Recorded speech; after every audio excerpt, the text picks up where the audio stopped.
بسم الله الرحمن الرحيم وبه نستعين وهو خير ناصر ومعين والصلاة والسلام على أشرف الأنبياء والمرسلين سيدنا ونبينا ومولانا بالقاسم محمد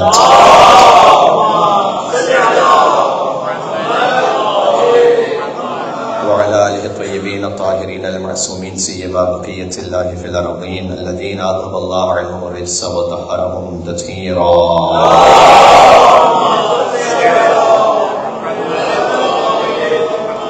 رحمة الله على محبيهم واللعنة الدائمة على أعدائهم أجمعين. قال الله تبارك وتعالى في القرآن الكريم بسم الله الرحمن الرحيم وجعلناهم أئمة يهدون بأمرنا وأوحينا إليهم فعل الخيرات وإقام الصلاة وإيتاء الزكاة وكانوا لنا عابدين. نعرہ صلوات.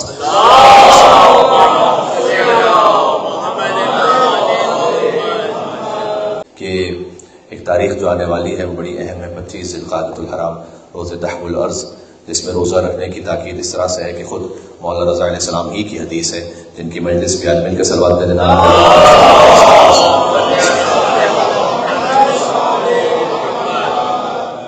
امام علیہ السلام ایک محفل میں تشریف لائے 25 ذی القعدہ کو، بظاہر شاید امام کو کچھ پیش کیا گیا، امام نے کہا میں روزے سے ہوں، اور فرمایا تم بھی روزہ رکھو، اس لیے کہ آج 25 ذی القعدۃ الحرام ہے. آج کے دن اللہ نے زمین بچھائی تھی، روز دحو الارض ہے، اور جو آج کے دن روزہ رکھے اس کے 70 سال کے گناہوں کا کفارہ ہے. تو یہ ایک بڑا اہم عمل ہے. فرمایا امام نے کہ جو اس رات کو عبادت میں گزار لے تو کم سے کم مغرب عشاء کی جماعت نماز تو واجب ہے، یعنی نماز واجب ہے، لیکن آپ اگر عبادت میں مثلا ایک سورہ یاسین ہی کی تلاوت کر لیجئے تو یہ عبادت ہو جائے گی. تو فرمایا امام علیہ السلام نے کہ اللہ سبحانہ و تعالیٰ اسے روز و شب کی تعداد کے مطابق اجر عطا فرمائے گا، اس لیے کہ کعبے کے زیر زمین ہی سے زمین کو بچھایا گیا. اور انما خلقت السماء مبنیہ ولا ارضا مدحیہ، دحو الارض کا تعلق ہے. اگر میں اس کا ترجمہ یوں کروں کہ میں نے آسمان کو بلند نہیں کیا اور دحو الارض نہیں کیا مگر ان 5 کی محبت میں.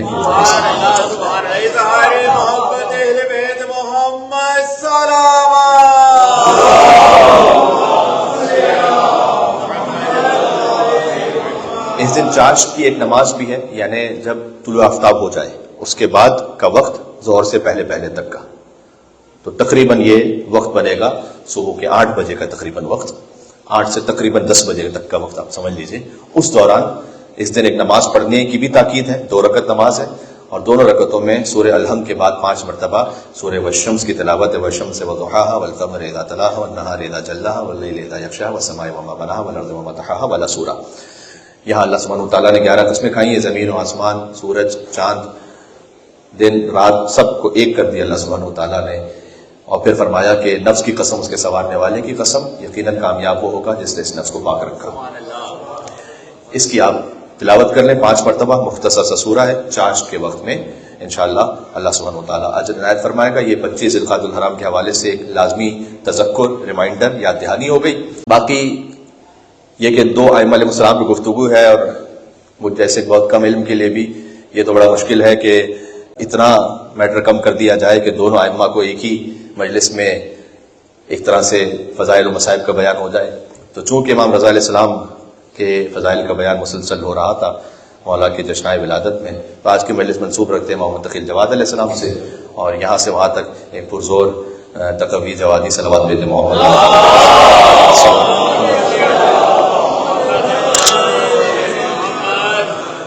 اچھا، ہمارا ہر مسلسل جو سامع ہے وہ اس بات کو جانتا ہے کہ اہل بیت اطہار علیہ السلام میں سے ہر ایک حقیقت میں محمد ہے، فضیلت میں علی ہے.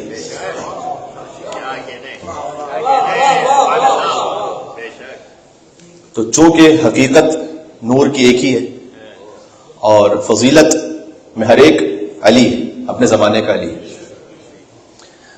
ان میں سے ہر ایک 14 معصومین علیہ السلام خدا کی جتنی صفات آدم و عالم کو معلوم ہے ان کے بھی مظہر ہیں، اور جتنی آدم و عالم کو معلوم نہیں ہے ان کے بھی مظہر ہیں.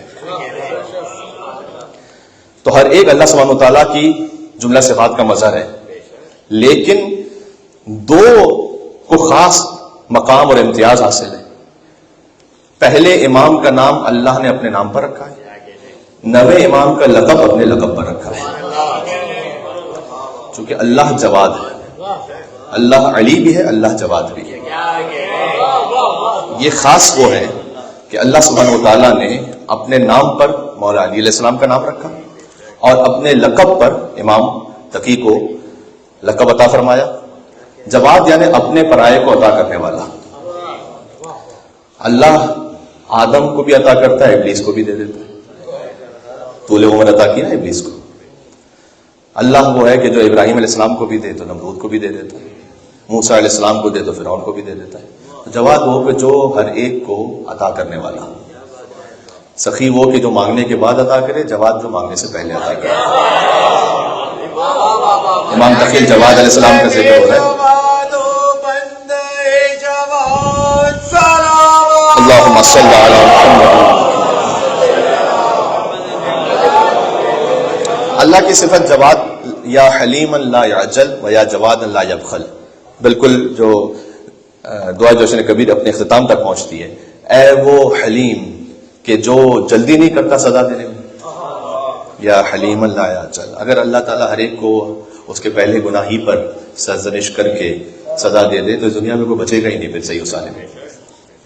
یہ جو آپ کو انسانوں کا وجود صحیح و سالم نظر آتا ہے، اس کی وجہ یہ کہ اللہ تعالیٰ ملتوی کر دیتا ہے، مؤخر کر دیتا ہے، اور بلکہ اکثر کو معاف کر دیتا ہے.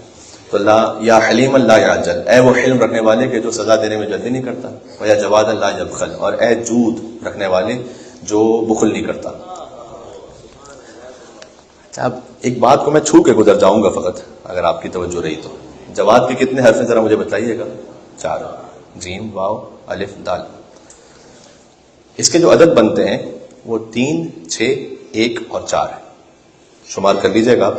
3 اور 6، 1 اور 4. جواد کے جو عدد ہیں وہ 14 ہیں. یعنی صفت جود کو پھیلا دیا جائے تو 14 بنتے ہیں. ان 14 کے جود کو سمیٹ دیا جائے تو جواد الائمہ بنتے ہیں. امام کا لفظ ہے.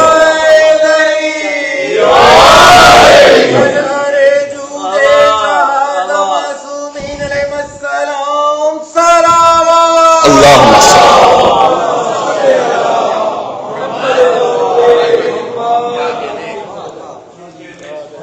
کیونکہ امام کا لقب ہے جواد الائمہ، آئمہ کا جواد. آئمہ میں اپنے آپ کو جواد کہلوانا، یہ اللہ تعالیٰ نے لقب عطا کیا امام محمد تقی علیہ السلام کو. تو صفت جود جب پھیل جاتی ہے تو 14 معصومین علیہ السلام بن جاتے ہیں. جب سمٹ جائے تو امام جواد علیہ السلام کامل جود و سخا کا مظہر ہے تمام ائمہ علیہ السلام کی جانب سے. امام کی امامت کا شمارہ ہے 9، جو فاطمیت کا استعارہ ہے. اب اس میں سے ایک پہ آدھے گھنٹے کی گفتگو ہے اگر بات کی جائے تو کیا کچھ عرض کیا جائے. امام جواد علیہ السلام کی امامت کا زمانہ سب سے زیادہ یونیک ہے، اس لیے کہ وہ پہلے امام ہے کہ جو بچپن میں امامت کے منصب کو فائز ہو رہے ہیں اور آگے بڑھا رہے ہیں. وہ ہے 8 برس کا سن، اور اس سے پہلے کوئی بھی امام بچپن میں امام نہیں بنے تھے، اور یہ لوگوں کے لیے ایک بڑی ہی یونیک بات تھی اس وقت. لیکن امام رضا علیہ السلام نے پہلے سے آمادہ کیا ہوا تھا لوگوں کو، اور کچھ ایسے معجزات بھی امام جواد علیہ السلام کے ظاہر ہوئے تھے امام رضا علیہ السلام کی زندگی میں کہ آہستہ آہستہ لوگوں کو سمجھ میں آنے لگا تھا کہ اچھا یہ ممکن ہے کہ ایک بچہ بچپن ہی سے امامت کے اس مقام پر فائز ہو. تو امام محمد تقی جواد علیہ السلام تقریباً 6 برس کا سن تھا. اس ایک چھوٹا سا لطیف سا واقعہ ہے، پہلی دفعہ سے ممبر سے پڑھ رہا ہوں. وہ یہ کہ ایک شخص ہے کہ جو امام جواد علیہ السلام سے ملنے آیا تھا امام رضا کی زندگی میں. امام رضا علیہ السلام جب مدینہ میں تھے اس وقت امام سے ملنے آیا تھا، تو اس نے دیکھا تھا کہ امام محمد تقی جواد علیہ السلام 3 یا 4 برس کے ہوں گے. تو اتنا خوبصورت چہرہ تھا امام تقی جواد کا کہ وہ کہتا ہے وہ چہرہ میرے ذہن میں نقش ہو گیا. جیسے آپ کسی بچے کو دیکھتے ہیں تو ایک مرتبہ اتنی زیادہ اس سے ایک اٹریکشن فیل ہوتی ہے کہ خود بخود کہتے ہیں وہ چہرہ میرے ذہن پہ نقش ہو گیا اچھی طرح سے. اب بات یہ ہوئی کہ جب میں نماز پڑھنے لگوں تو میں سجدے میں جاؤں تو امام تقی جواد کا چہرہ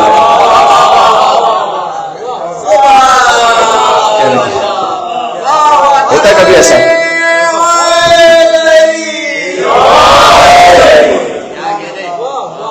کہہ رہے ہیں کہ میں اپنے آپ میں ایک اضطراب میں تھا کہ اب میں نماز پڑھتا ہوں تب بھی امام تقی جواد السلام کا چہرہ میرے ذہن میں رہتا ہے، میری نگاہوں میں رہتا ہے، سجدے میں جاؤں تو تب بھی رہتا ہے. تو اب میں پلٹ کر آیا پوچھنے کے لیے کہ کہیں یہ کوئی غلط تو نہیں ہو رہا، کہیں اشتباہ تو نہیں ہو رہا کوئی. تو کہتے ہیں بہرحال میں آیا پلٹ کر، جب میں پہنچا میں پوچھنا چاہتا تھا امام رضا علیہ السلام سے. دیکھیں اب یہ بھی تھوڑا سا معرفت کی کمی تھی کہ وہ سمجھ رہا تھا کہ امام جواد ہی مجھے، امام رضا مجھے بتلا سکتے ہیں، امام جواد چونکہ ابھی بچپن میں تو لہٰذا نہیں بتلا سکتے. لیکن خیر اللہ تعالیٰ نے اسے ایک معرفت کا مقام عطا کیا. جو کہتے ہیں میں پہنچا امام رضا علیہ السلام کے پاس، امام رضا علیہ السلام تھے ہی نہیں وہاں، وہ خراسان تشریف لے جا چکے تھے. تو امام جواد علیہ السلام جب 6 برس کے تھے نا، تو امام جواد علیہ السلام کے بابا امام رضا علیہ السلام خراسان چلے گئے تھے 5 سے 6 برس کے درمیان. تو امام کا سن کتنا ہے؟ 5 برس ہے یا 6 برس ہے.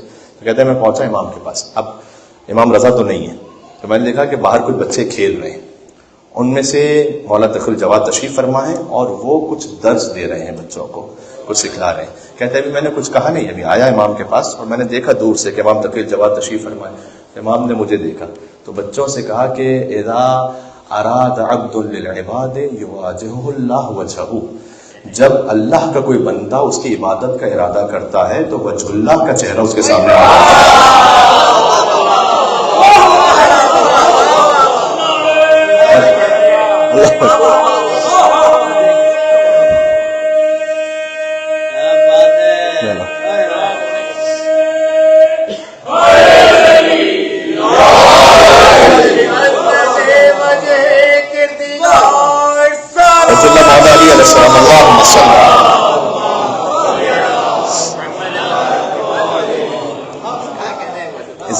اراد عبد للعبادہ، جب اللہ کا کوئی عبد عبادت کا ارادہ کرے یواجہ اللہ وجہہ، اللہ وجہ اللہ اس کے سامنے آ جاتا ہے. پھر کہتا ہے اس نے سوچا کہ کیا یہ انہوں نے مجھے کہا ہے؟ میں نے تو کوئی بات ہی نہیں کی ان سے، یہ انہوں نے مجھے کیسے کہہ دیا؟ کیا مجھ سے کہہ رہے ہیں، بچوں سے بات کر رہے ہیں یا مجھ سے کہہ رہے ہیں؟ کہتے ابھی میں سوچ رہا تھا تو پھر انہوں نے انہی بچوں کو مخاطب کرتے ہوئے ایک اور جملہ کہا کہ یاد رکھو ما لم نکن قبلۃ ولا یکن قبلۃ، جس کا ہم قبلہ نہ ہو اس کے لیے کوئی قبلہ ہوتا ہی نہیں. مل کے سلوات کہتے ہیں نام امام تقی الجواد علیہ السلام.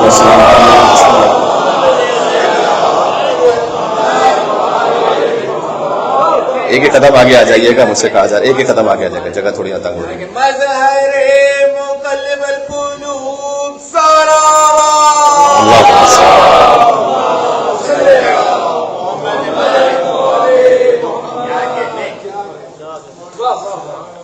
میرے خیال میں آج کی مجلس کا یہی تحفہ کافی ہو جائے، اگر یہ نقش ہو جائے دل پر کہ وجہ اللہ کی محبت ہے تو اللہ کی عبادت قبول ہے. جن کا ایمان کا قبلہ یہ ہے ان کا خانہ کعبہ کی طرف قبلہ درست ہے. یعنی کعبہ اس کے لیے ہے کہ جو مولود کعبہ پر ایمان رکھتا ہے. ابو الوفا شیرازی سے ایک روایت ہے کہ تقریباً آج سے 900 سال پرانی کتاب ہے قطب الدین راوندی نے اسے لکھا الدعوات. اس میں انہوں نے لکھا کہ ابو الوفا ان کے ذہن میں خیال آیا تھا دعا مانگنے کا، انہوں نے رسول اللہ کو خواب میں دیکھا.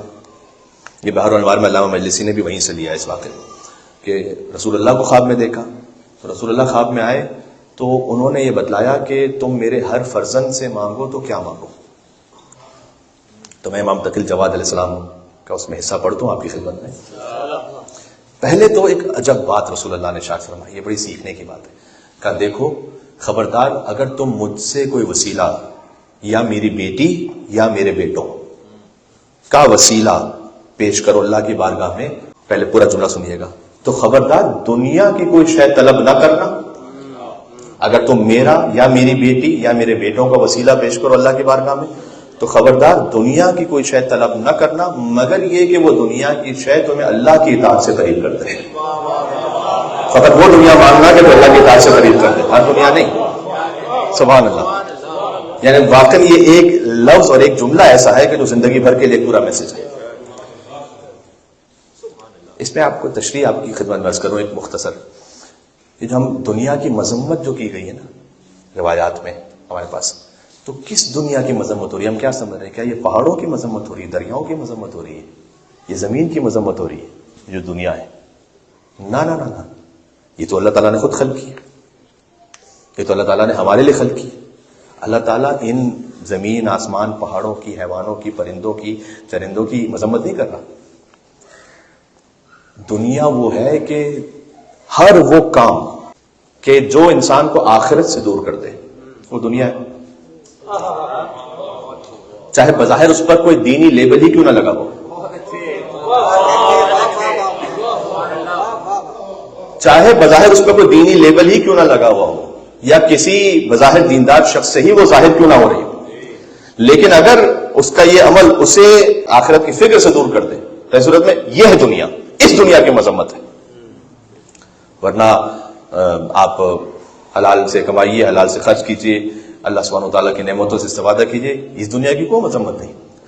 تو حضور نے کیا فرمایا کہ تم دنیا نہ مانگنا میری اولاد کا وسیلہ دے کر, مگر یہ کہ وہ شے طلب کرنا جو دنیا میں ہے لیکن یہ شے تمہیں اللہ کی اطاعت سے قریب کر دے, وہ مانگ لینا. جو آپ کی نیت ہے نا, یہ نیت زمین سے آسمان تک انقلاب کر دیتی ہے. آپ گھر چاہتے ہیں کس نیت سے چاہتے ہیں, آپ اپنی سواری چاہتے ہیں کس نیت سے چاہتے ہیں, آپ بینک بیلنس چاہتے ہیں کس نیت سے چاہتے ہیں. صحیح ہے, نیت کے بدل جانے سے زمین کا آسمان فرق ہو جاتا ہے. سورہ یوسف میں کہ جب زلیخا نے گناہ کا ارادہ کیا, حضرت یوسف علیہ السلام کے پاس آئی, فاستبق الباب, تو اللہ تعالیٰ نے قرآن میں کہا کہ دونوں دوڑے دروازے کی طرف. یوسف علیہ السلام آگے تھے, زلیخا ان کے پیچھے تھی. اس کے بعد زلیخا نے کہا کہ اس نے مجھ پر دست درازی کی. یوسف علیہ السلام نے کہا کہ اگر سامنے سے قمیص پارا ہو تو میں نے یہ کام کیا, اگر کچھ سے قمیص پارا ہو تو اس نے کام کیا. واقعہ آپ کے ذہن میں, واقعہ نہیں پڑھنا. فاستبق الباب, یہ تثنیہ کا صیغہ ہے, دونوں دوڑے دروازے کی طرف. دونوں ایک نیت سے دوڑ رہے ہیں, دونوں کا عمل تو ایک ہے. ایک گناہ کے لیے دوڑ رہی ہے, ایک اللہ کی معصیت سے بچنے کے لیے دوڑ رہی ہے. ظاہر پر عمل کا فیصلہ نہیں ہوگا, دیکھو نیت کیا ہے اس کے لیے. کتنی مرتبہ ظاہر کا عمل ہو سکتا ہے کہ ایک جیسا ہو, ایک کو گناہ مل رہا ہو, ایک کو ثواب مل رہا ہو. ایک ہی عمل پر کسی کو گناہ مل رہا ہو, کسی کو ثواب مل رہا ہو. جو اللہ تعالیٰ نے قرآن سمجھائے, دونوں کے لیے الگ الگ لفظ نے ذکر کیا کہ یہ دوڑا وہ دوڑی, بس تبق الباب تثنیہ کا صیغہ ذکر کیا. دونوں دوڑے, ایک اللہ کی اطاعت میں, ایک اللہ کی معصیت میں. ایک بات عرض کروں, مجھے نہیں معلوم, میں نے آپ کی خدمت میں پہلے اس کو تفصیل سے پڑھا ہی نہیں پڑھا. نیت کا اثر یہ ہے, اور اتنا اہم ہے نیت کا معاملہ, کہ قرآن میں ایک وہ کام کہ جو نہیں ہوا, نیت خالص سے اللہ کہتے سمجھو ہو گیا. ایک کام جو ہوا ہے نیت سے ہی نہیں, اللہ کہتے سمجھو نہیں ہوا. چونکہ وقت بھی قریب ہے اس کا, تو میں مثال دے دوں فقط.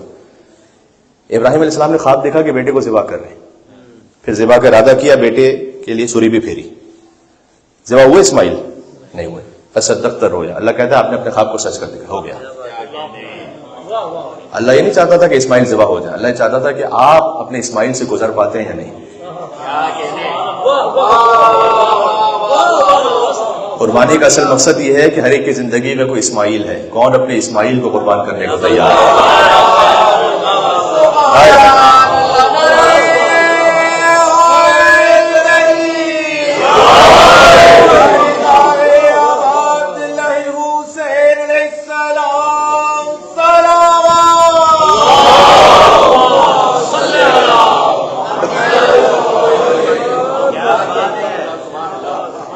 کسی کی زندگی کا اسماعیل اس کی شہرت ہے, کسی کی زندگی کا اسماعیل اس کا نام و نمود ہے, کسی کی زندگی کا اسماعیل اس کی خاندان کی عزت ہے, کسی کی زندگی کا اسماعیل سب مجھے اچھا کہیں یہ ہے, کسی کی زندگی کا اسماعیل اس کا بزنس ہے. ہر ایک کی زندگی کا کوئی اسماعیل ہے. کون اپنے اسماعیل پر اللہ کے حکم سے چھری پھیرنے کو تیار ہے؟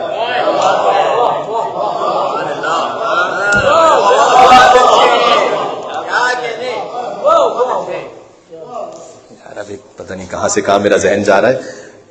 ابراہیم علیہ السلام نے ذبح کیا اسماعیل کو, لیکن ذبح ہوئے نہیں. اللہ نے کہا فصدقت الرؤیا, فلما بلغ معه السعي قال يا بني اني ارى في المنام اني اذبحك فانظر ماذا ترى قال يا ابت افعل ما تؤمر ستجدني ان شاء الله من الصابرين فلما اسلم وتله للجبين وناديناه يا ابراهيم قد صدقت الرؤيا. یہ سورہ صافات کی آیت ہے. کیا ابراہیم آپ نے اپنا خواب سچ کر دکھایا. ان هذا له البلاء المبين, یہ تو کھلا ہوا امتحان تھا, یہ تو ایک امتحان تھا, اور ہم نے اسماعیل کو محفوظ رکھا. اسی کے تسلسل میں وفدیناہ بذبح عظیم, اور ہم نے اسماعیل کو فدیہ بنایا ایک بڑی قربانی کے لیے, ذبح عظیم کے لیے, ذبح عظیم کے لیے فدیہ بنایا. کل میں ایک پروگرام ریکارڈ کروا رہا تھا ایک چینل کے لیے, وہ آپ دیکھ لیں گے بعد میں, لیکن وہاں پہ مجھے تعجب ہوا اس لیے کہ واقعی جن کے بعد مذہب اہل بیت نہ, وہ ذبح عظیم کو کیا کہیں گے؟ وہ کہیں گے کہ محترم مینڈا آیا. کیا اسماعیل علیہ السلام اس لائق ہیں کہ وہ فدیہ بنے اس مینڈے کے لیے؟ فدیہ کا مطلب ہے کہ آپ کسی چیز کو بچا لیں اور ایک بڑی قربانی کے لیے پھر آمادہ رکھیں. دو مصرے پڑھتا ہوں. مقام ذبح پہ جو پہنچے تو وہ ہیں ذبیح اللہ. ابھی ذبح ہوا نہیں تھے, مقام ذبح پر پہنچے تو وہ ہیں ذبیح اللہ. تو جو ذبح ہو گئے ان کا مقام کیا ہوگا؟ حسین ابن علی.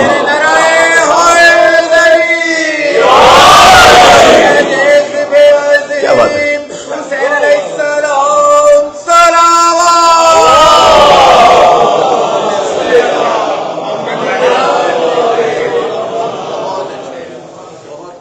ایک کام ہوا نہیں, اللہ کہتا ہے نیت اتنی اچھی ہے ابراہیم علیہ السلام کی, کہتے سمجھ ہو گیا.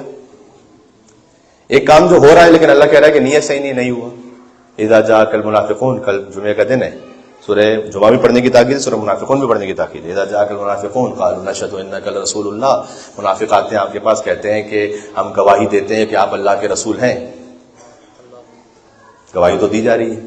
واللہ یعلم انک لرسول, اللہ جانتا ہے کہ آپ اس کے رسول ہیں. واللہ یشهد ان المنافقین لکاذبون, لیکن اللہ گواہی دیتا ہے کہ منافق جھوٹ بول رہے ہیں.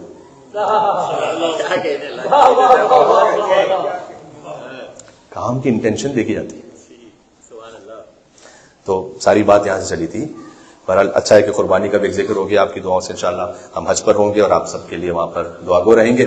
لن ینال اللہ لحومها ولا دماؤها, اللہ تعالیٰ نے قرآن میں کہا سورہ حج میں, نہ قربانی کا گوشت پہنچتا ہے اللہ تک, نہ اس کا خون, لیکن ینالہ التقوی منکم, جو تمہارے دل کا تقوی ہے وہ اللہ تک پہنچتا ہے.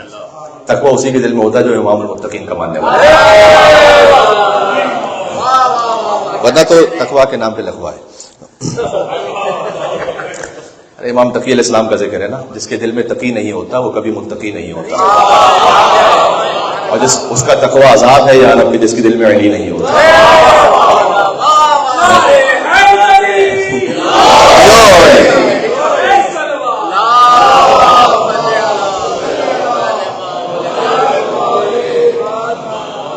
وقت تھوڑا سا باقی ہے, باتیں کچھ ہیں. امام تقی الجواد علیہ السلام تو 8 برس کے سن میں ان کا جو زمانہ امامت ہے وہ شروع ہو گیا, اور یہ ایک یونیک زمانہ امامت ہے کہ جہاں پر اب کچھ ڈاؤٹس آئے ہیں شیعوں کے دل میں, لیکن بالآخر شیعت سمجھ گئی. میں نے آپ سے عرض کیا تھا کہ امام تقی الجواد علیہ السلام کے بعد کوئی فرقہ نہیں بنا. الگ سے ایسا نہیں ہوا کہ کسی نے یہ کہا ہو کہ تقی الجواد تو ابھی بچپن میں ہے تو پھر ہم کسی اور کو امام بنا لیں. یونس بن عبد الرحمن کی روایت ہے کہ جب امام رضا علیہ السلام کی شہادت ہو گئی تھی تو لوگ سوگواری کے لیے بیٹھے ہوئے تھے, تو انہوں نے یہ کہا, حالانکہ امام کے صحابی ہیں, بہرحال شاید تقیتاً کہا تھا یا حقیقتاً خدا جانتا ہے, کیونکہ دونوں اس میں اقوال موجود ہیں, کہ یونس بن عبد الرحمن نے کہا کہ ٹھیک ہے تم رو تو رہے ہو, لیکن یہ دیکھو اگلا امام کون ہے. پھر امام کے اور قریبی صحابی نے کہا کیا مطلب اگلا امام کون ہے؟ اگلا امام علی ابن موسیٰ رضا طے کر کے گئے, ہم تھوڑی طے کریں گے. کہا نہیں, ابھی تو وہ ٹھیک ہے وہی امام ہے, لیکن ابھی تو 8 برس کے ہیں, ایسا کرتے ہیں کوئی نائب بنا لیتے ہیں, اور بعد میں پھر ہم جب وہ سن بلوغت تک پہنچ جائیں تو پھر ان کے پیچھے نماز پڑھیں. اس وقت جو امام کے قریبی صحابی تھے انہوں نے یونس بن الرحمن کو گلے سے پکڑا یہاں سے اور دیوار پہ یوں دے مارا. کہا اگر امر امامت اللہ کی جانب سے ہے تو 1 سال کا بچہ بھی ہو تب بھی امام ہے, اگر اللہ کی جانب سے نہیں ہے تو 100 سال کا بوڑھا ہو تو بھی امام نہیں ہے.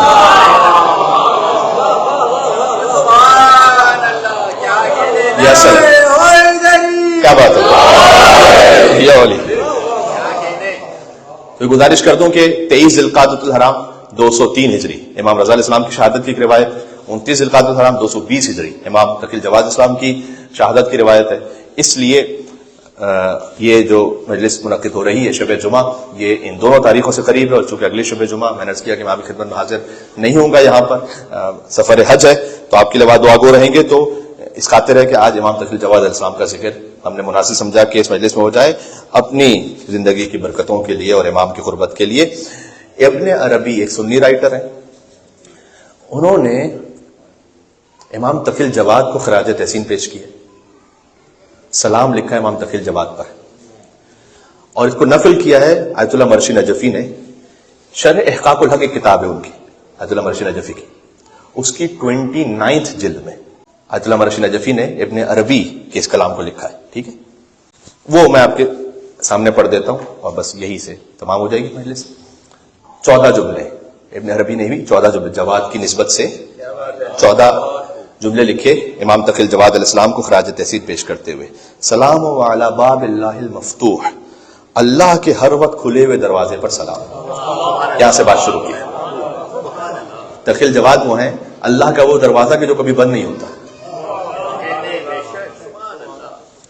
میرے خیال میں ابن عربی نے سیکھا ہے امام زین العابدین علیہ السلام کی ان مناجات سے کہ جو نے خانہ کعبہ کے پاس ارشاد فرمائی کہ امام زین العابدین السلام کی فرماتے تھے کہ الہی ضیفک ببابک، تیرا مہمان تیرے دروازے پر آیا ہے، اس وقت رات کا وقت ہے اور نامت العیون، آنکھیں سو چکی ہیں. عیون عین کی جمع ہے، نامت نوم سے، آنکھیں سو چکی ہیں. نامت العیون وغابت النجوم وانت مالک الحی القیوم، لیکن تو ایسا مالک اور حی و قیوم ہے، لا تاخذک سنۃ ولا نوم، تجھے کبھی نیند آتی ہے نہ کبھی اونگ آتی ہے.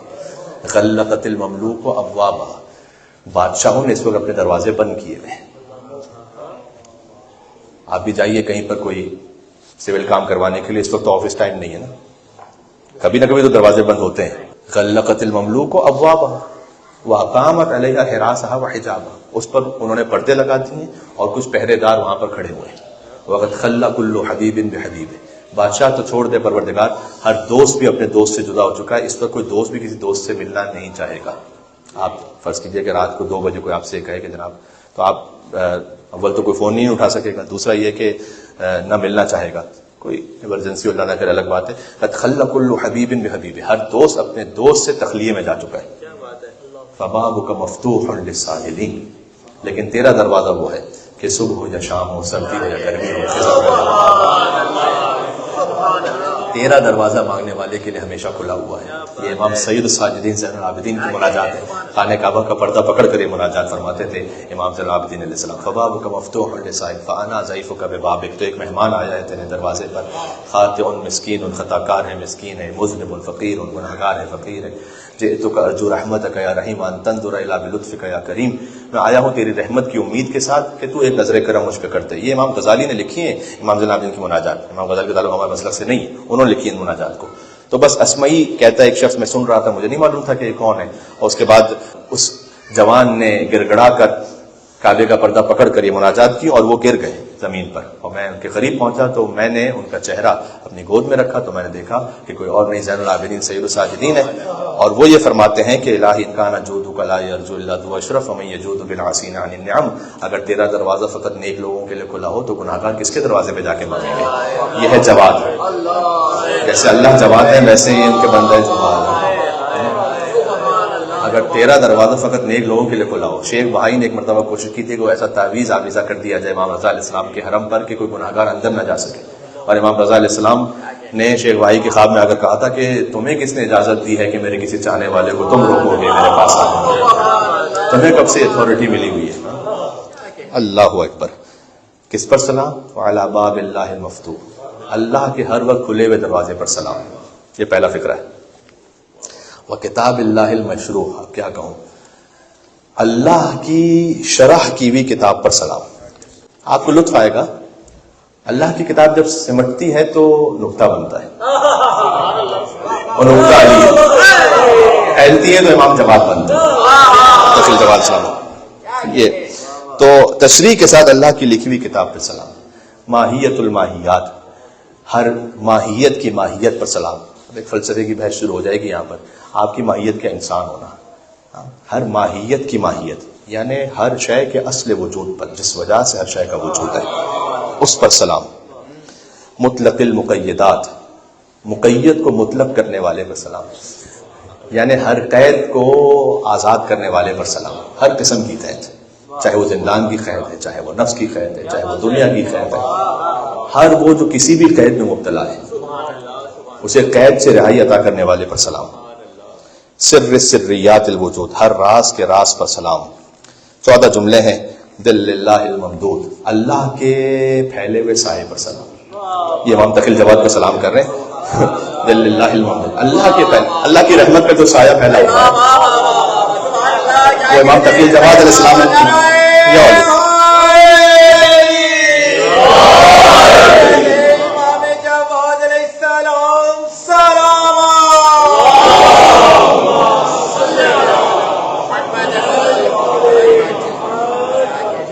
المنتبع فی مرآت العرفان، عرفان کے آئینوں میں چھلکنے والے پر سلام.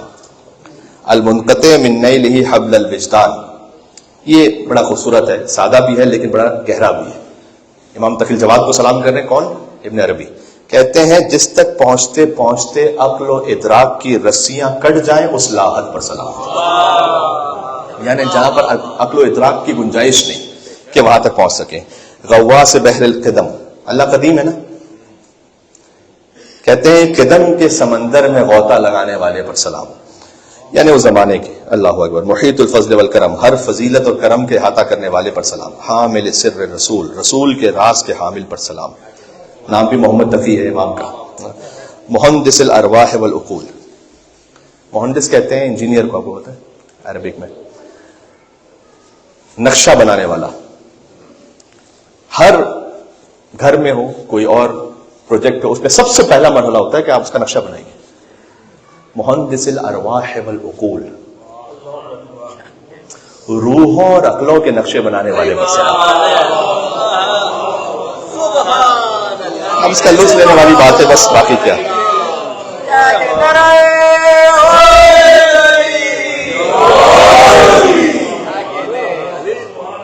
ادیب المعلمۃ الاسماء والشؤون، کہ اللہ کی تمام صفات اور اسماء کو پڑھانے والے پر سلام. وعلم آدم الاسماء کلها، آدم کو بھی اسماء پڑھائے گئے تھے، اس پر سلام. فہرس الکاف والنون، کاف اور نون کی فہرست پر سلام. کاف اور نون کہتے ہیں کن کو، کن سے جو کچھ فہرست میں ہو سکتا ہے.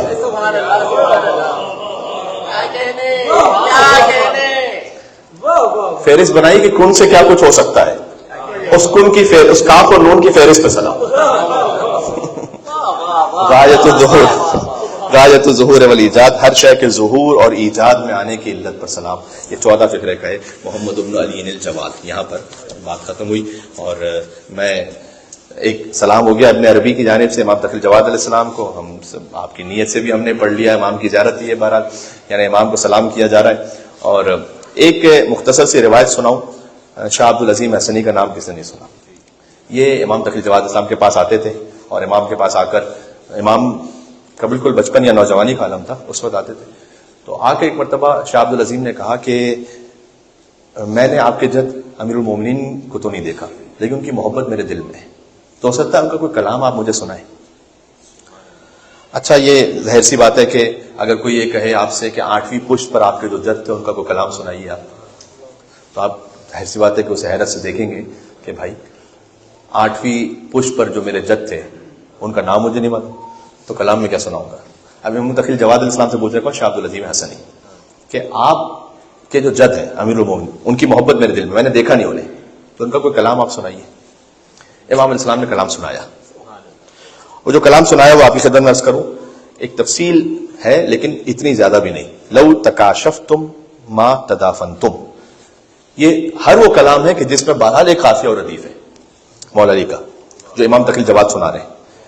کہ میرے جد امیر المومنین علی نے فرمایا کہ اگر تم دوسروں کے عیب کو ظاہر کرو گے تو تمہارے عیب بھی چھپ نہیں پائیں گے. کیا بلیغ بات ہے. دوسروں کے عیب ظاہر کرو گے سب کے سامنے تو تمہارے عیب بھی دفن نہیں ہو پائیں گے. لو تکاشفتم ما تدافنتم، تمہارے عیب دفن نہیں ہو پائیں گے، تمہارے عیب بھی کہیں نہ کہیں کھلیں گے. یہ سنا شاہ عبد العظیم حسنی نے. کہ مولا زدنی بیانن، ایک اور حدیث سنائیں گے آپ کے جد کی. ایسے کہتے رہے شاہ عبد العظیم حسنی. امام جواد سناتے گئے 14 حدیثیں سنائی. 14 مجھے سنانی نہیں ہے، فقط اس میں منتخب سنانی ہے. کہ مولا تھوڑا سا اور بڑھائیں گے. امام علیہ السلام نے کہا کہ اب میں فقط ترجمہ ہی پڑھ لیتا ہوں کہ اگر لوگ یہ سمجھتے ہیں کہ مال سے لوگ ان کی عزت کریں گے تو غلط سمجھتے ہیں. عزت حاصل ہوتی ہے حسن وجہ اور حسن خلق سے. کتنے مالدار ایسے ہیں جن کی وہ عزت نہیں کرتا. تو اگر لوگ یہ سمجھ رہے ہیں کہ فقط مال کی وجہ سے ان کی عزت ہو جائے گی تو غلط سمجھ رہے ہیں. حسن خلق کی وجہ سے عزت ہوتی ہے. کہا مولا کچھ اور بیان فرمائیے گا.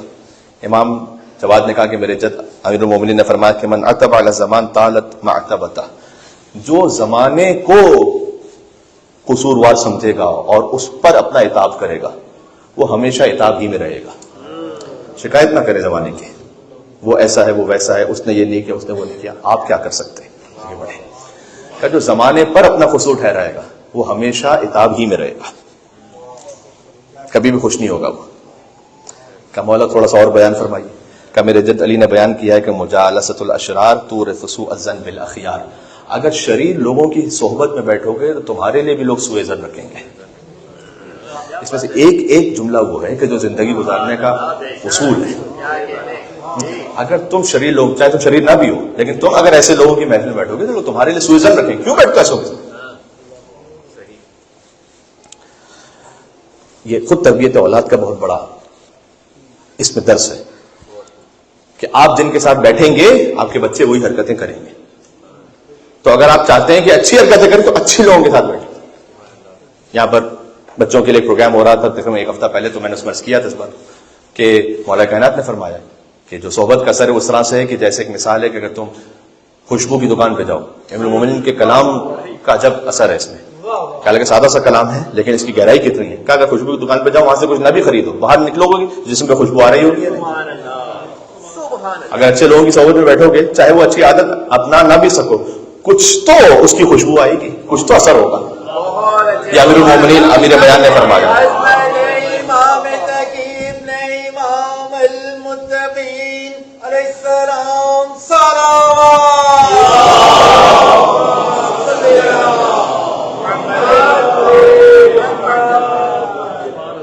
پھر امام نے فرمایا کہ اگر کوئلے کی دکان پہ جاؤ گے تو کوئلہ نہ بھی خریدو تو کہیں نہ کہیں تو کچھ سیاہ دھبا لگے گا. تو ایسوں کی محفل میں بیٹھو گے تو کہیں نہ کہیں تو سیاہ دھبا لگے گا. کیوں کرتے ایسے کا؟ تو نہ بیٹھیں ایسوں کے ساتھ. اور میں آپ سے عرض کر رہا ہوں, حتیٰ یہ کہ مطلب ہم مطمئن ہو جاتے ہیں کہ اچھا امام بارگاہ مجلس میں جو لوگ آ رہے ہیں اگر ہمارا بچہ ان کے بچوں کے ساتھ کھیل رہا ہے تو مطمئن ہے. نہیں, آپ مطمئن نہ ہو جائیں. میں کسی بھی آنے والے کے لیے کوئی ڈس ریسپیکٹ نہیں کر رہا, لیکن پھر بھی آپ کو دیکھنا پڑے گا کہ آپ کا بچہ کس کے ساتھ اٹھ بیٹھ رہا ہے, کیونکہ مختلف عقیدوں کے لوگ ہیں, مختلف خیالات کے لوگ ہیں, مختلف نیتوں کے لوگ ہیں. ہر ایک آ جانے والا ضروری نہیں ہے کہ اس کا بچہ یا ہمارے بچے سے دوست ہو جائے تو میں مطمئن ہوں کہ نہیں تھی کہ وہ امام بارگاہ ہی کے بچے سے دوستی ہو رہی. نہ, وہ اسے کیا کہہ رہا ہے, کس طرف لے کے جا رہا ہے, اس کی برتھ ڈے پارٹی میں کیا ہوتا ہے, اس کی گیدرنگ میں کیا ہوتا ہے, اس کے موبائل میں کیا ہے, وہ کیا دیکھ رہا ہے کیا نہیں دیکھ رہا. You don't know. اس کے لیے سب سے ضروری ہے کہ آپ وہ ویکیوم ہی نہ ہونے دیں کہ بچے کو کسی اور کی ضرورت پڑے. ویکیوم کبھی بھی رہتا نہیں, ویکیوم فل ہوتا ہے. اگر آپ نے ویکیوم رہنے دیا ہے تو وہ فل کر لے گا گیجٹ سے, برتھ ڈے پارٹی سے, مختلف لوگوں کی گیدرنگ سے. پھر آپ کہیں گے بیٹا اس کے ساتھ نہیں بیٹھو. کیوں نہیں بیٹھے گا وہ؟ اس لیے کہ اس کی زندگی کا ویکیوم اس وجہ سے فل ہوا ہوا ہے. اس پہ ذرا غور کیجیے گا. کمولا تھوڑا سا اور بیان کیجیے گا. کون کہہ رہے ہیں؟ شاہ عبد العظیم حسنی. کن سے کہہ رہے ہیں؟ امام تقی سے. تھوڑا سا اور بیان کیجیے گا. آپ کے جد نے کیا فرمایا؟ قیمت کل امرئ ما یحسن. کیا فرمان ہے امیر المومنین کا. یعنی میں جی چاہتا ہے کہ کہہ کے ممبر سے اتر جائے انسان, ختم. اس کے بعد کوئی بات ہی نہیں. ہر انسان کی قیمت کیا ہے؟ آپ کی کوئی ویلیو ہے نا, وہ ویلیو کیا ہے؟ اس کے دو ترجمے پاسبل ہیں, دونوں ترجمے بہت ہی اعلیٰ معیار کے. ہر انسان کی ویلیو وہ ہے جتنا وہ احسان کرنا جانتا ہے. آپ کی اتنی ویلیو ہے. آپ کی زندگی کی ویلیو آپ دیکھنا چاہتے ہیں کتنی ویلیو ہے؟ آپ نے دیکھا آپ نے پروفیشن سے کس پر کتنا احسان کرتے ہیں, آپ اپنے خاندان میں کس پر کتنا احسان کرتے ہیں, آپ اپنے دوستوں میں, عزیزوں میں, مومنوں میں, انسانوں پہ کس پر کتنا احسان کرتے ہیں. جو جتنا احسان کرنا جانتا ہے اتنی اس کی قیمت ہے. دوسرا یہ میں جوانوں سے اب کہہ رہا ہوں, دوسرا ترجمہ دیکھیں. آپ کسی بھی فیلڈ میں جائیں, بیسٹ بننے کی کوشش کریں. مولانا نے فرمایا ہر انسان کی قیمت وہ ہے جتنا وہ کام اپنا اچھا کرنا جانتا ہے. یہ بھی اس کا ترجمہ ہے. چاہے کوئی موچی ہے لیکن اچھا کام جانتا ہے اپنا, اس کی قیمت ہے.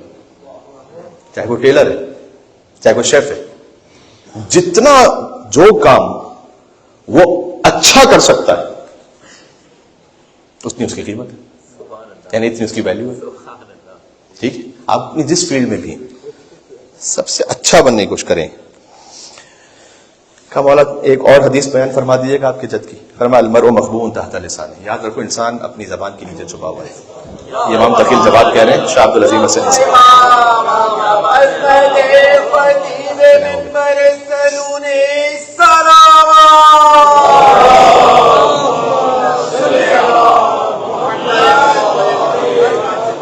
اسی لیے ہم کہتے ہیں علی جیسا کیسے لے کے آؤ گے.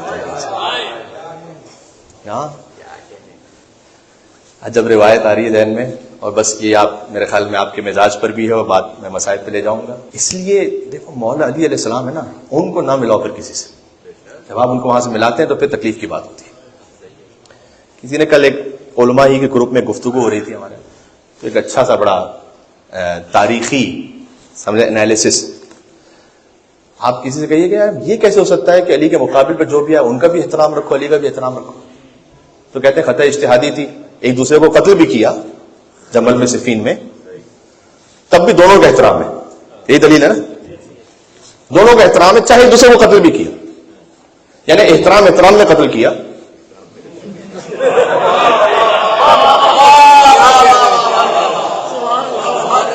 ایک نتیجہ دینے لگا ہوں، اگر وہ احترام میں قتل بھی کریں تو کوئی فرق نہیں پڑتا، اس لیے کہ احترام میں قتل کر رہے ہیں. تو آپ کہہ رہے ہیں کہ احترام میں قتل ہو جائے تو دونوں کا احترام ہے، تو پھر ہم لعنت بھیجیں تب بھی احترام باقی ہوتا ہے.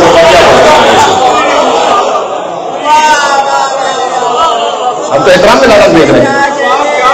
کوئی احترام میں قتل کر سکتا ہے، احترام میں لعنت نہیں بھیج سکتے.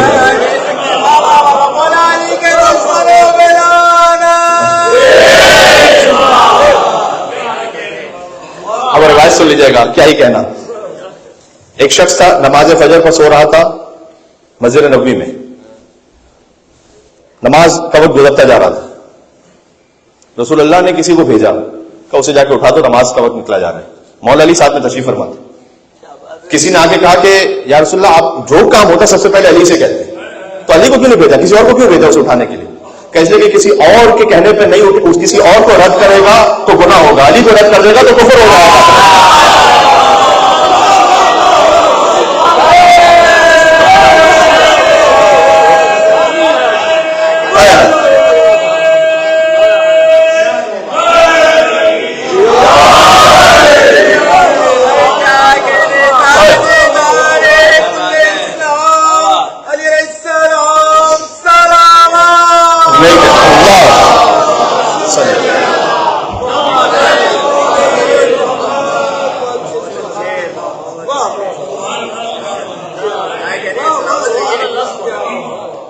شب جمعہ کی مناسبت سے چند جملے مسائل پہ پڑھوں گا. امام تقی الجواد علیہ السلام جوان ترین امام ہیں جن کی شہادت ہوئی ہے. فقط ایک بات یہ کہ مدینہ سے باہر جتنے امام شہید ہوئے ان کے پاس ان کا بیٹا وہاں پر نہیں تھا. دیکھیں امام حسن علیہ السلام کی جب شہادت ہوئی ہے تو اب عبداللہ الحسین وہاں موجود تھے مدینہ میں. امام حسین کا معاملہ تو سب سے جدا مسائل. امام زین العابدین علیہ السلام کی جب شہادت ہوئی جنرل بقیع میں دفن کیا گیا امام زین العابدین کو، تو امام باقر نے خود دفن کیا. امام باقر وہاں پر تھے. امام باقر علیہ السلام کی شہادت ہوئی تو امام جعفر صادق اسلام وہاں تھے. امام جعفر صادق اسلام کی شہادت ہوئی تو امام موسیٰ کاظم اسلام میں تھے. امام موسیٰ کاظم کی جب شہادت ہوئی بغداد میں، امام کے جنازہ بغداد کے پل پہ چھوڑ دیا گیا تھا. 4 مزدوروں نے وہ لاشیں اٹھایا تھا. امام رضا معجزے سے تشریف لائیں اس لیے کہ امام کا جنازہ فقط امام ہی پڑھ سکتا ہے، لیکن امام اس وقت موجود نہیں تھے سامنے. امام رضا کی شہادت ہوئی خراسان میں، امام تقی الجواد وہاں پر نہیں تھے. امام تقی الجواد کی شہادت ہوئی، بس اتنا رہنے دیجیے گا. امام تقی الجواد کی شہادت ہوئی تو امام علی نقی بظاہر وہاں نہیں تھے. امام نقی کی شہادت کے وقت امام حسن عسکری وہیں پر تھے سامرہ میں، لیکن امام تقی الجواد کی شہادت پر جو بغداد میں ہوئی ہے امام نقی علیہ السلام مدینہ میں تھے. اور ابھی کہتا ہے کہ میں امام نقی علیہ السلام کا سن کتنا ہے 6 سال کا، 6 سال میں یتیم ہوئے امام علی نقی علیہ السلام. تو کہتے ہیں میں مدینہ میں امام علی نقی علیہ السلام کے پاس بیٹھا ہوا تھا. 6 سال کا ایک بچہ اس کی محفل ہے لیکن امام ہے. تو کہتے ہیں امام کے چہرے کا رنگ بدل گیا. میں نے کہا کہ فرزند رسول آپ کے چہرے کا رنگ کیوں متغیر ہو گیا؟ کہ اس لیے کہ ابھی ابھی میرے بابا کی شہادت بغداد میں ہوئی ہے، میرے بابا کو زہر مل گیا. چاہے امام موسیٰ کاظم ہو یا امام رضا ہو یا امام تقی الجواد ہو، ان میں سے ہر ایک کے فرزند معجزے سے پہنچے، اپنے بابا کی خدمت میں غسل و کفن دیا، جنازے کو پڑھا، بہرحال تدفین ہوئی. فقط ایک بیٹا ایسا ہے جو جنازے پر تھا اور چھوڑ گیا. صلی اللہ علیہ یا زین العابدین یا سید الساجدین، اے سید الساجدین، سجدہ کرنے والوں کے سردار آپ پر سلام، اے عبادت کرنے والوں کی زینت آپ پر سلام. اور امام سجاد علیہ السلام کا وجود ناظرین کانپ رہا تھا، یعنی اس میں ایک لرزہ طاری تھا. مالی اراک تجود بنفسک، بی بی زینب نے فرمایا، مقتل کا جملہ ہے یہ کہ اے بیٹا سجاد میں کیا کیفیت دیکھ رہی ہوں آپ کی کہ گویا آپ اپنے نفس کو قربان کر دیں گے، ختم کر دیں گے، یعنی آپ کی جان نکل جائے گی. کہا پھوپھی اماں من الانصاف، کیا یہی انصاف ہے کہ انہوں نے اپنے جنازے کو دفنا دیے؟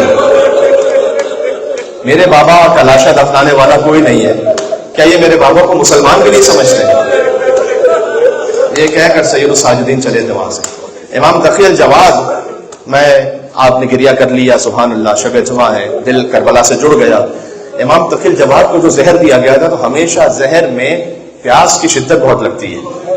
امام پانی طلب کرتے رہے تھے اور امام کو کوئی پانی پلانے والا نہیں تھا. جانتے ہیں کہ ام فضل جو امام کی بیوی ہے اور مامون کی بیٹی ہے، اسی نے زہر دیا تھا. دو ائمہ ایسے ہیں کہ جنہیں ان کی بیویوں نے زہر دیا، ایک امام حسن مجتبی علیہ السلام ہے، ایک امام تقی الجواد علیہ السلام ہے، اور ایک کے کلیجے کے ٹکڑے کٹ کٹ کر لگن میں گرتے رہے، ایک پیاس کی شدت سے تڑپتے رہے. جب امام جواد کی آواز بلند ہوئی، مجھے معاف فرمائیے گا، یہ مسائل مخصوص ہے امام تقی الجواد سے، کہ جیسے امام کی آواز بلند ہوئی اور اسے خطرہ ہوا کہ امام کی آواز کوئی اور نہ سن لے، تو اس نے کچھ مغنیہ عورتوں کو بلا دیا جو امام تقی کے حجرے کے باہر تالیاں پیٹتی رہی اور گانے گاتی رہی، اور فرزند زہرا اندر جان دے رہا تھا. گویا امام کا حجرہ ایک چھوٹی کربلا بن چکا تھا. تو یقیناً کہا ہوگا کہ السلام علیکم ابا عبداللہ، السلام علیکم ابا عبداللہ حسین المظلوم. امام کی شہادت ہوئی اور امام علی النقی علیہ السلام پھر معجزے سے تشریف لائے. 6 برس کے سن میں یتیم ہو گئے. عزیزوں، مصائب ہو گئے، مصائب اپنے اختتام تک پہنچ گئے. میں ہاتھوں کو جوڑ کے عرض کروں گا کہ اے امام تقی الجواد، ہمیشہ امام حسین سے مصائب جوڑے جاتے ہیں، لیکن میں چاہتا ہوں آج امام حسن سے جوڑ دیں مصائب کو. اے امام تقی الجواد علیہ السلام، آپ کی بیوی نے آپ کو زہر تو دیا ہے، لیکن بالآخر آپ کے دادا کے پہلو میں دفن ہونے کی اجازت ملی. سلام ان سماعتوں پر کہ جو سمجھ پا رہے ہیں کہ اہل بیت لیکن مسائل کا ذکر کر حسن مسموم پر سلام ہو. جب ان کا جنازہ چلا تو نانا کے پہلو میں دفن ہونے کی اجازت، حسن کے جنازے پر اتنے تیر مارے کفن لہو لہان ہو سکے. لیکن آخر میں جملہ میں امام حسن سے بھی عرض کروں گا، اے مولا آپ اپنے نانا کے پہلو میں دفن نہ ہو سکے لیکن بالآخر جنت البقیع میں تو دفن ہو گئے. سلام الحسین میں جس کا لاشا 3 دن تک حسین کا لاشا دفنانے والا کوئی نہیں تھا. سکینہ جب شہر غریبہ پہنچی تھی تو کہتی تھی میں یہاں مسافروں سے پوچھوں گی ارے کوئی میرے بابا کا دفن کرنے والا ہو. 4 سال کی بچی اپنے بابا کے لاشے پر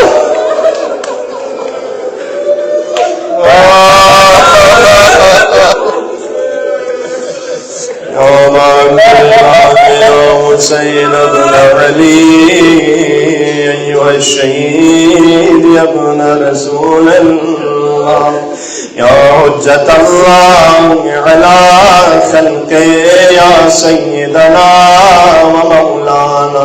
دعا کی قبولیت کا وقت ہے، شب جمعہ ہے، امام کے مصائب کا ذکر ہوئے، فرش ادا پر موجود ہیں اتنے مومنین. انشاءاللہ کسی ایک کا بھی دل جڑا ہو تو مجھے یقین ہے کہ سب کا دل کربلا کی طرف جڑا ہوا ہے. سبحان اللہ.